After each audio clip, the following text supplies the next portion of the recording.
and salutations. How's everyone doing this morning?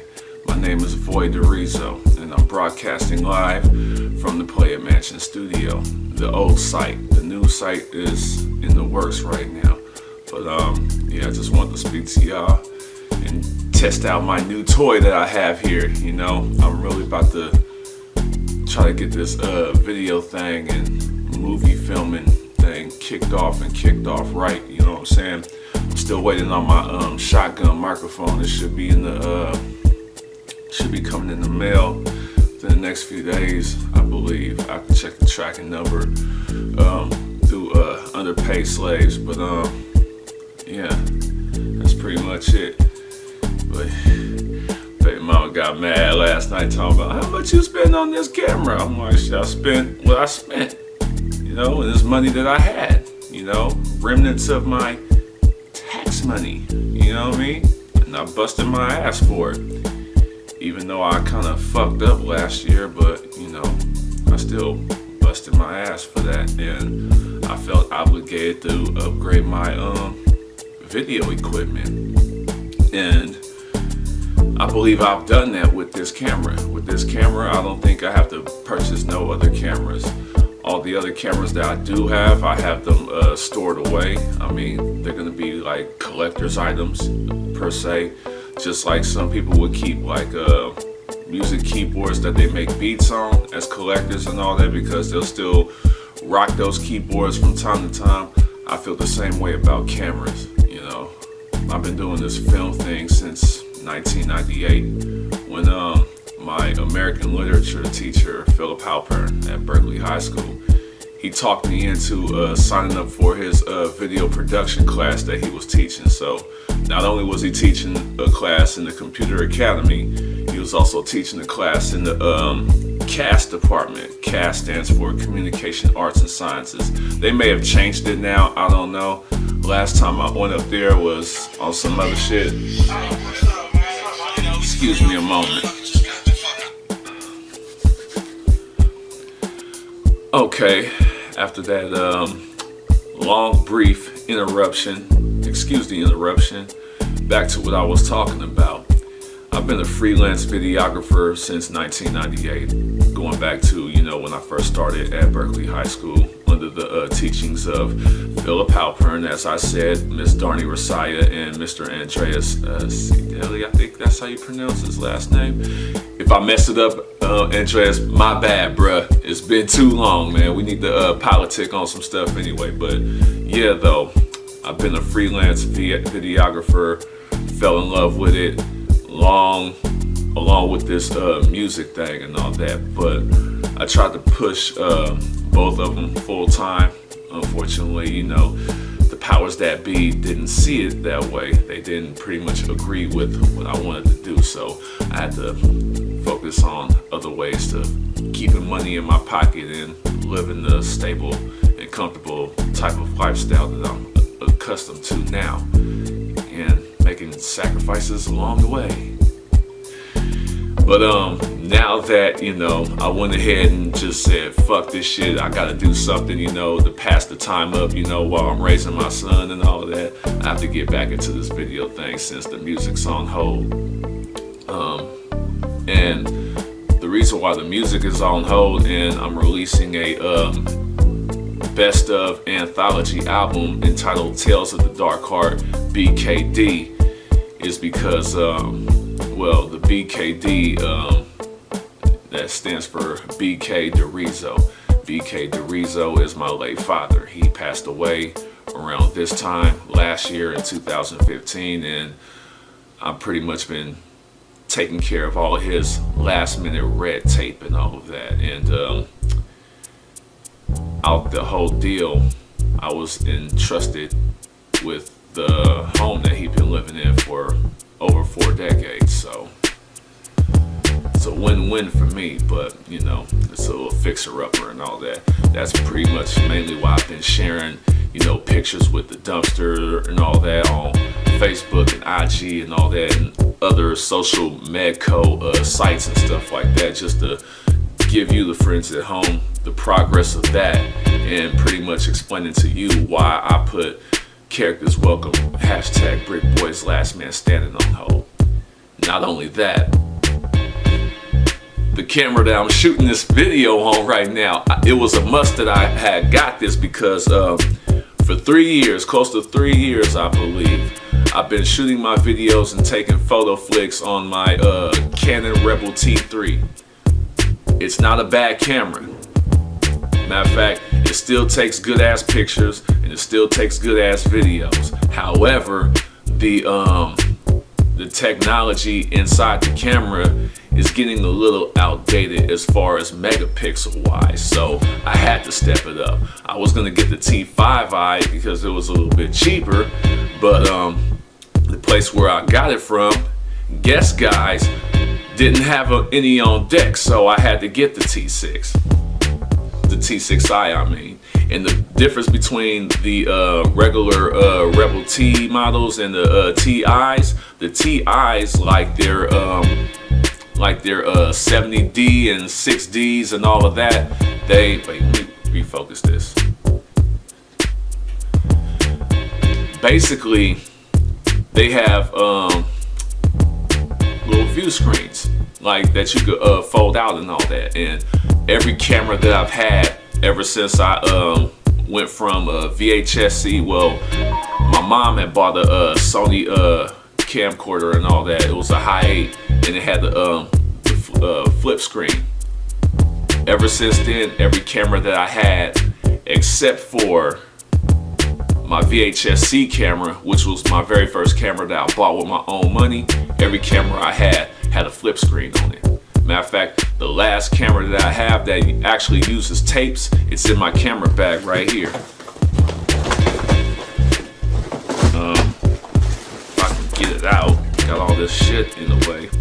Yeah, this camera right here I bought for like $120 something at Sears back in 2007, and that's a flip screen.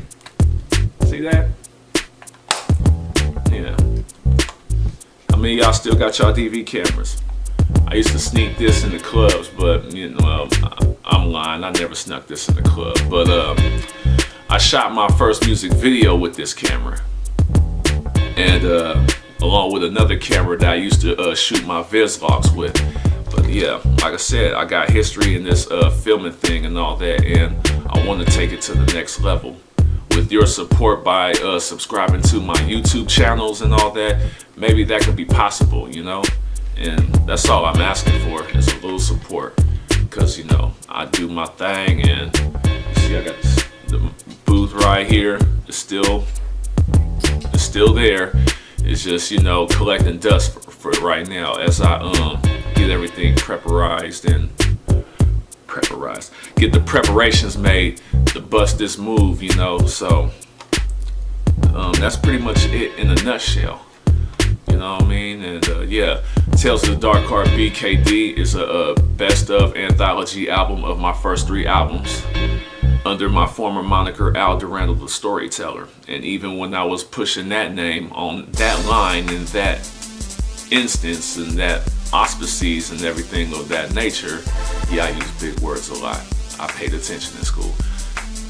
I was still addressing myself as either B. Dureezzo or Voy Dureezzo, so you know, you kind of get an understanding of what my rapping style was then compared to what it is right now. So pretty much you getting music I recorded from 2000 all the way up till 2008. Yeah, that was the last time. That was the last time I did a song at Trademark Track Studio. Was in 2008 to finish the 3rd album or whatnot, or to get started on the Characters Welcome the Vintage Hybrid. But yeah, at the same time, yeah, it's all good. I mean, I still work with a few producers here and there, but apparently a lot of them have phased out of the rap game. I really can't say, but you know, there's not much activity from a few people, like as far as like SoundCloud and all this other types of things or whatnot, or Reverb Nation. I'm on SoundCloud more than I am on Reverb Nation anyway, so you know, and plus, you know, I still got the Django airplay thing kicking off and all that.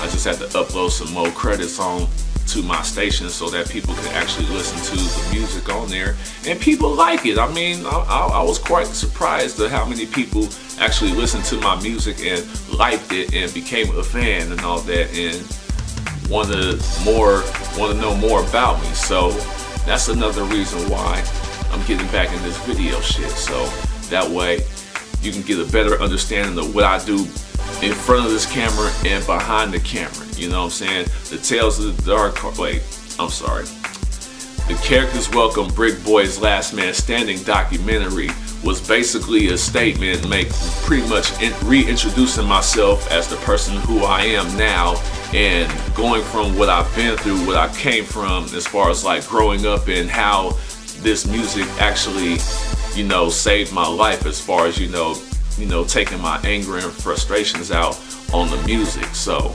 that's what that documentary was based upon. And, you know, who better than hear it from the horse's mouth and the people who was around them the whole time while this was developing, you know. And there will be a part 2 to that documentary. So anybody want to get in front of this camera, give me a holler, man, because, you know, I'm willing to interview, and I'm trying to interview as many people as I can, because I can't just keep it within the normal circle I got. Even though that small circle is getting smaller and smaller, I'm going personal right about now, so I'm just going ahead and leave that alone for the time being. But at the same token, yeah, it's just me doing something that a guy that, you know, I'm just trying to, you know, just trying to stay alive, you know, stay out of jail, you know, stay doing this rap shit, doing this music shit, you know what I'm saying? I'll be 34 this year, so, I mean, I'm trying to pass that age, you know what I'm saying? Jesus lived to 33, Mac Dre lived to 34. I beat one statistic, let me beat the other one this time, and, you know, then I'll talk some more shit. But until then, yeah, like I said, Tales of the Darkheart, B.K.D will be available online this time in April on Bandcamp.com, on my Bandcamp page, voydureezzo.bandcamp.com. It will be available by the end of April. That's what I'm trying to say.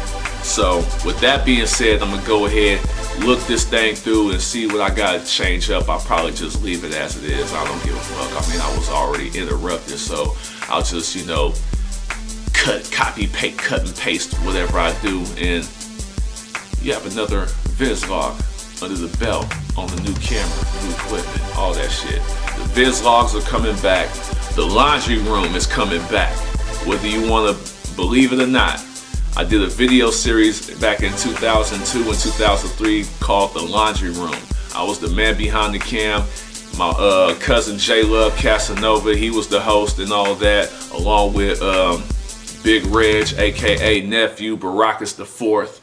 You know what I'm saying? And then we had my boy Rick, aka Face. You know what I'm saying? We was the 8th Avenue A team, man. So yeah, I'm gonna bring back the laundry room, man. I got to. I mean, shit. Apparently, you would call this niggas going through midlife crisis or whatnot, but shit, we not even in the middle of our lives yet. I'm just talking shit, but yeah, y'all have a nice day, and yeah, expect more from Voy Dureezzo, Vizzlogs, and all that. Yeah, the Vizzlogs, the laundry room, part 2 of the documentary, and get back to these albums and all that, and that's it. I'm tired of repeating myself. I'm cutting this shit off. Have a good day. Darkheart residue graduates.